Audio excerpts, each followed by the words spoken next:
Mahalagang paalala, ang lahat ng mga balitang aking inihahayag ay hindi sa akin mismo nanggaling. Ito ay galing sa mga source ng Aldab Nation sa iba't ibang social media platform.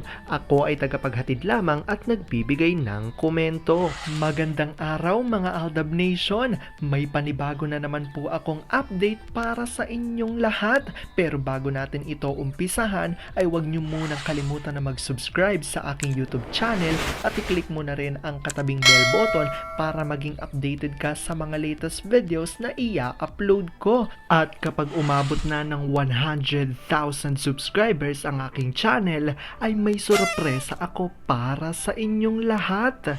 Alam kong excited na kayo, kaya naman ngayon, umpisahan na natin ang ating kwentuhan.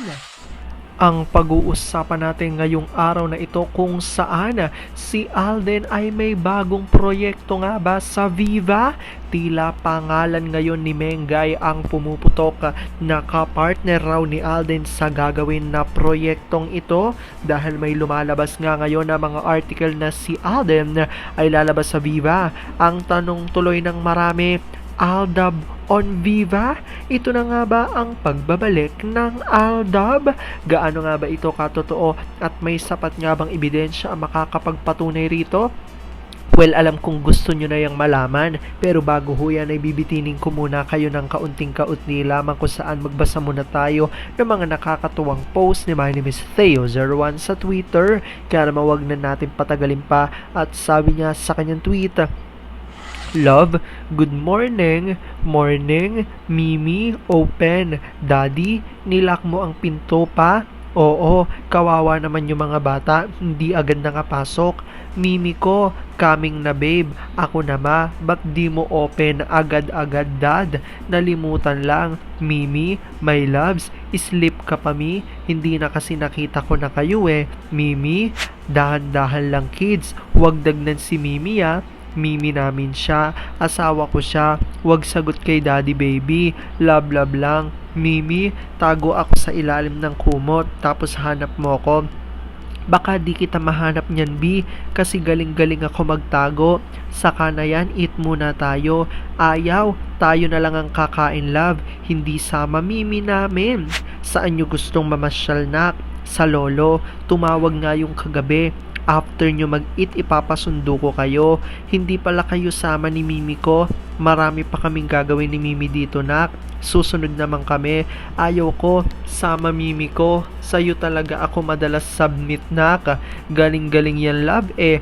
Ganda mo ma. Alam kong tuwan-tuwa ako kay sa ating binasa, pero ngayon ay pag-uusapan na natin ang ating main topic. Oops! Wait lang, saglit lang to. May ipapaalala lang ako para sa mga bago pa lang sa aking channel. Huwag niyong kalimutan na mag-subscribe sa aking YouTube channel at i-click niyo na rin ang notification bell para lagi kayong updated sa mga latest videos na i-upload ko at para maging parte na rin kayo ng aking Fanatics channel family. Well, alam kong super excited na kayo sa ating kwentuhan, kaya naman dumako na tayo sa ating main topic. Gaano nga ba katotoo na si Alden ay magkakaroon ng bagong proyekto sa Viva? At tila ang pangalan na pumuputok na di umano'y ka-partner ni Alden ay si Mengay. Tanong at sigaw ng marami, eto na nga raw ba ang pagbabalik ng Aldab? Aldab on Viva Films? Gaano nga ba ito katotoo at may sapat nga bang ebidensya ang makakapagpatunay rito? Well, alam kong super excited na kayong malaman yan, kaya naman wag na natin patagalin pa. Una-una na nga dyan galing sa tweet ni Vampire 2019 at sabi niya rito, 6 years na pala tayong nakipagsalpukan dito sa ZGOC. Ang bilis ng panahon. Sa totoo lang, habang tumatagal, lalo tayong palaban at walang kinakatakutan. Ang mga fans noon paniwalain at matakutin. Ibahin tayo, wala tayong inuurungan. Laban na akong laban. Pero malungkot ako pag wala ng Z. Wala na akong mabanatan. Sabayan ko na lang mag-retire AM3. La Ocean Deep. Totoo ba yung pinasa sa akin o fake news na hinihiling daw ni na tatlong Laosan Deep na bumalik ang Aldab sa kanila? Kung totoo yan, aba nagdideliryo na sila. Pero sa tingin ko fake news yan.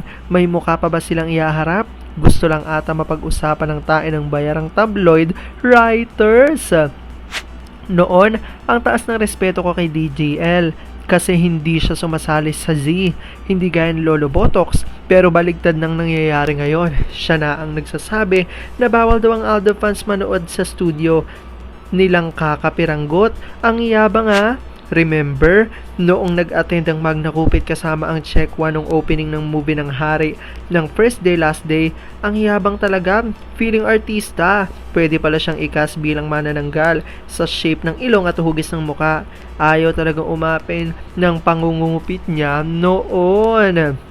At sabi naman ni Gabriela, saya gaya, hindi tayo TBA ADN fandom titigil, ipagtanggol ang mag-asawang RGF Neng kasamang mga anak nila. Lalaban tayo sa kasamaang ginagawa ng mga ulol sa RFJ family. At ito na nga ang tweet at revelasyon ni Ma'am Mila Cambaltayon sa kanya. Aldab is Infinity. Hihintayin ko ang official announcement nito. Isang bagong Viva talent ang magiging LL niya dito. Aldab will be back. Bago nga natin ipakita ito muna ang reaction ni Carmen Tolentino. Sino kayang makakapartner niya? Sana naman si Maine na. At nakalakip nga ang litratong ito ng isang artikulo ng Abante Tonight. At ayon dito, Alden sasabak sa Viva movie. Hanggang ngayon niya wala pa rin kumpirmasyon kung gaano ito katotoo at kung totoo man ito kung sino nga ba ang magiging kapartner niya dito. Pero marami nga mga Aldab Nation ang umaasa na sana nga raw ay Aldab movie comeback na ito at si Meng na ang makakapareha niya dito. Sabay-sabay natin itong ipagdasal at alam kong dahil dito marami sa inyo mas lalo ngayong kumakapit at naninindigan na Aldab Nature is real. Pero sabi nga natin na kahit na ano pa man na desisyon ni Alden at Maine sa kanilang buhay, karera at buhay pag-ibig ay kailangan natin silang suporta at kailangan natin itong tanggapin ng buong buo dahil yon ang kanilang deserve. At yan ang aking update for today's video. Maraming salamat sa panonood at pagtapos sa videong ito. Kung nakapag-subscribe ka na, welcome sa Fanatics Channel family. Kung hindi pa naman, huwag ka nang mahiya. Mag-subscribe ka na. Pindutin mo na yan. I-click mo na rin ang katabing bell button para makatanggap ka ng notification kapag may bagong update para sa iyo. Para naman sa parte na ng aking pamilya, punta lang sa aking channel at i-click ang videos para mapanood mo at malaman mo pa ang mga nakaka-good vibes at nakakakilig na fresh news about Maychard. Muli, ako ho ang inyong lingkod na patuloy na maghahatid ng good vibes every day. Thank you mga Aldab Nation. Ingat!